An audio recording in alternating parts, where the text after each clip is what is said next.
There have been a total of 7 different champion cards in the game so far, and each of them have been really unique and different. And today we're going to be going over the history of each of them, so let's get right into it. The champions were added to the game in October of 2021, and initially there was just the Archer Queen, Skeleton King, and Golden Knight. So let's start off my favorite, who is the Archer Queen. Now this champion also is a hero inside of Clash of Clans, and so it obviously shares the same special ability of being able to go invisible, and it will be the second card in the game to actually be able to go invisible, with the first one having been the Royal Ghost. This ability only costs 1 elixir, which is a good balance as the queen herself costs 5 elixir to deploy, and it also really used to be very strong when the queen first came out, since she was able to go invisible for 3.5 seconds while also being able to shoot twice as fast, meaning she did double the DPS while not getting attacked at all. And that was honestly just crazy. She was definitely the most versatile champion at the time, and arguably also the strongest, and even as time has passed, she has still really maintained her position as one of the better champions even after the introduction of new ones and several nerfs to her. And the first nerf she had gotten literally came out a week after her release, showing just how strong she was, and this nerf was a reduction to her invisibility time as well as an increase to the cooldown for her ability, going from 11 seconds all the way to 15. And even later on in February of 2022, the mechanics of her ability would also be changed a little bit, so that to kind of counter and balance it out, her ability will make the Archer Queen slower, though the attack speed increase would stay the same, or well, at least for 2 months, since the attack speed was also reduced to just be 1.8 times faster instead of 2 times faster. However, for the rest of 2022, the Archer Queen would stay unchanged, and she was still proving to be pretty useful and even the most used champion in the game until October 2022, but we'll get to why that was later on in the video. However, in early 2023, her first attack interval was tripled, meaning she would shoot her first shot a lot slower than before, though that wasn't that big of a deal, and she wouldn't receive any more changes all the way until January of 2024, where she actually got a buff that made her invisibility time go back up to 3.5 seconds, which is what it originally was at before she had gotten nerfed. And so that is really the history of the Archer Queen so far. She has really just managed to consistently stay as one of the best champions in the game throughout all of these years. But next up we have the Skeleton King, who was also one of the 3 original champions in the game, and without a doubt he was the worst out of the bunch. The Skeleton King was a card that cost 4 elixir and his ability cost 2, and he was really meant to be like a tank just due to his size, and honestly he just reminded me of the giant skeleton but with special abilities and a supposedly more important role. His special ability was just the fact that he could spawn in 20 little skeletons, which obviously seems like a lot, and it is a lot, but obviously it could be relatively easy to counter depending on what cards the enemy had once the ability was activated. But if the opponent didn't have any splash damage available quickly, then these skeletons could deal a ton of damage, and it was understandable why this ability cost 2 elixir. However, the problem with the Skeleton King was really just that even though he did have high health, it wasn't so high to make up for the very little damage that he did. So a week after release, he would end up getting a 14% increase in his damage, which is quite a lot, and it also increased his damage radius and gave him knockback immunity, which was really important since it just didn't make any sense for something that big to be able to get knocked back. And this was really just a massive buff for him and is what really got him back into the game. And he did receive 2 nerfs to his ability in the middle of 2022 that would reduce the skeleton spawn to 16 from 20, but that wasn't exactly too big of a deal since in most cases you wouldn't have noticed 4 skeletons anyways. And honestly, after that, the Skeleton King hasn't really received any changes, though he is actually the second most used champion in the game right now, and the reason for that is really just because he has come back into the meta, and the first few buffs really did help him out a ton, as well as just how the game has progressed and now metas have shifted, and this makes the Skeleton King an underdog in a way since at the beginning he was considered the worst champion, but now he is one of the best. And next up we have Golden Knight,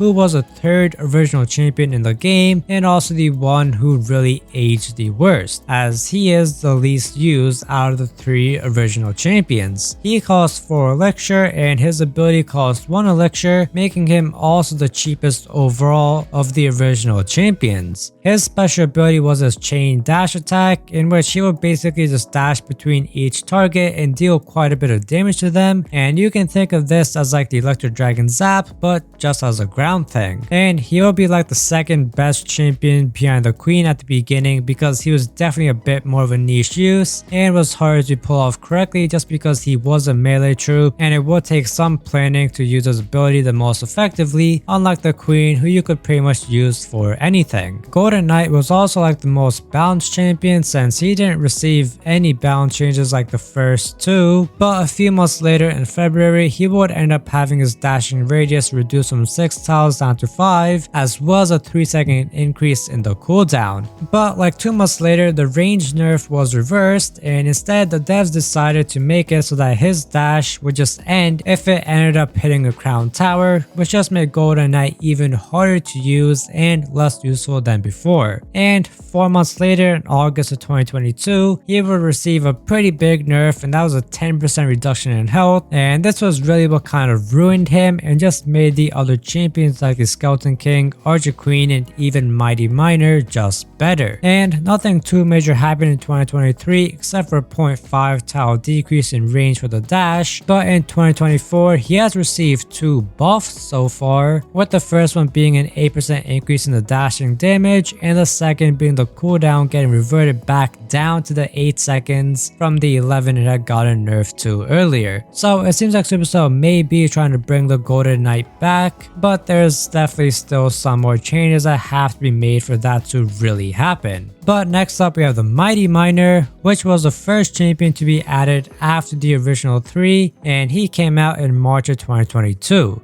And he was also the same as the Golden Knight in that he costs 4 elixir and his ability costs 1 elixir, though it actually used to cost 2. His ability would obviously be very different, and this would do a couple of different things. First of all, he will go underground and basically just switch lanes, and on top of that he dropped a bomb at his original location, and this bomb would deal damage to both ground and air troops, and it also had a pretty big knockback of about 2 tiles. And obviously this was a bit more of a niche ability and harder to use effectively than the rest of the champions, which is what made the Mighty Miner not as popular at the beginning, and he was kind of in the same position as how the Skeleton King had been. And so this will lead to the Mighty Miner getting some buffs about a week after he was released, since people obviously weren't using him as much as the devs would have hoped. The first change was that his ability cost got reduced to 1 elixir from 2, since that really just wasn't worth it, and the detonation time for the bomb would also be reduced from 3 seconds down to only 1 just 2 weeks after the first buff. And these 2 changes did put him in a much better spot in the game and made people start liking him and using him more, especially because he was pretty tanky and worked good for tanking pushes, which is also similar to the Skeleton King. But however, in October 2022 he will receive an 8% decrease in health, which definitely wasn't the end of the world, but it did make him a bit less effective. And well, December will be a bit of an interesting month for him, since he originally got a movement speed increase going from 60 all the way to 90. However, 2 weeks later that would be reverted, and instead his health would have just been increased by 5%. But even with all of these, no one was really using him, and I'll get to why in just a little bit. But the last notable change the Mighty Miner got was another decrease in his health in June of 2023, which was an oddly specific amount at 2.2%. But either way, by this point Mighty Miner wasn't really used much anyways, and none of the future changes really would matter much either. Nowadays he is still a good champion, but he just has very niche use cases and is a lot harder to effectively use than some of the other ones. But next up we have the Monk, and he has probably had the craziest history so far. Upon his release in October 2022, the Monk was insanely broken, as I'm sure everyone is aware, and he was really like the most OP champion champion and just card in the game overall, with him even having usage rates going as high as like 70%, which is honestly just insane, and no other champion has ever really gotten to that level before, and that is for a good reason. Plus, the monk is also the reason all the other champions that really just become like irrelevant, which is what I was talking about earlier for the Archer Queen and Mighty Miner. The monk was really like the first mega and blatant pay to win champion in the game, and he was accompanied with the Phoenix, which was just a normal card that was also just very strong. And the monk was a defensive card while the Phoenix was an offensive card, so they obviously played very well together. And the reason monk was so good on defense was really just because of his ability. It was called Pensive Protection and could reflect just about anything back onto your opponent, whether this was the rocket or just an attack from an enemy troop. This will get reflected back onto the opponent and deal their effects onto them, which most of the time was just damage, and therefore you could basically just get the enemies to eliminate themselves or just deal a ton of damage. And during this ability, the monk couldn't attack or move, and to make it even worse, this ability also gave him an 80% damage reduction, which was just insane. Also, he will be immune from getting pulled or knocked back for the duration of the ability. And on top of all this, his ability only costs 1 elixir despite possibly being the most OP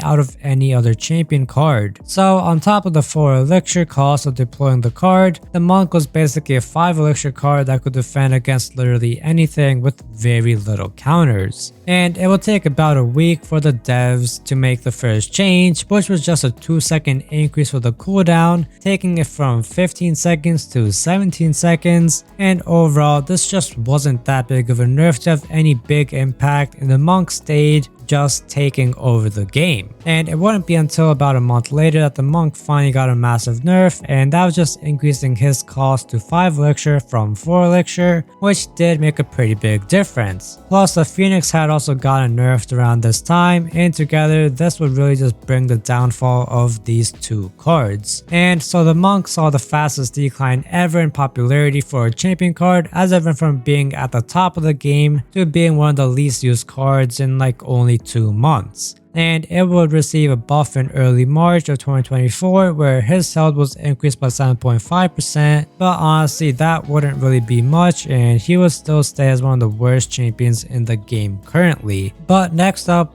we have Terry, who was the first and only temporary champion card to be added to the game, and he came out in the beginning of May and was here for about 8 days, so I guess he doesn't really have much of a history to go over. But he was actually the most controversial temporary card for a couple of reasons. First of all, his character model and art and the animations and everything were completely different from the rest of the game, and this made people think Terry was like a joke or something, and he just didn't feel really natural. He was pretty much just a champion version of a hog rider, and honestly I don't really think he was all that bad and definitely didn't deserve all the hate, though I completely understand it since his special ability was basically Mega Knight's jump, and that jump is infamous and is really what has made Mega Knight one of the most hated cards in the game. But the whole purpose of him being added was to promote Supercell's book called The Book of Clash, which was a comic, and that explained the art style that Terry got in his icon and why there isn't a 3D model for him.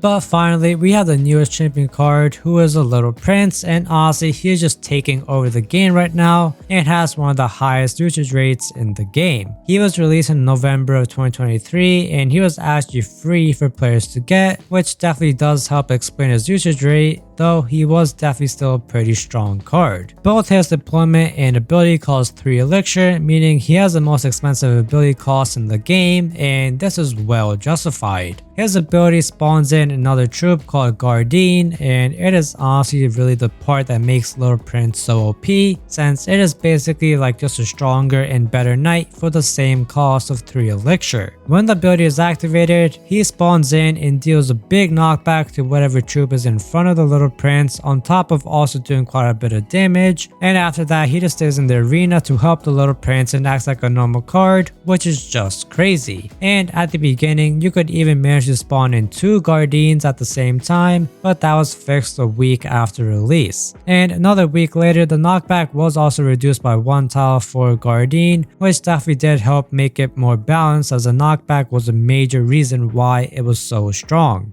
But then right at the beginning of 2024, Guardian's health was also reduced by 11% on top of a 9% damage decrease for Little Prince. And so even after those nerfs and some others, Little Prince still being so widely used really does show just how strong it is. But it definitely isn't as bad as what the monk was like when he was first released, so you can't really complain about it too much since it is a good champion to use. But that's also it for this video. Let me know what type of champion you would want Supercell to add next, and I'll see you in the next video.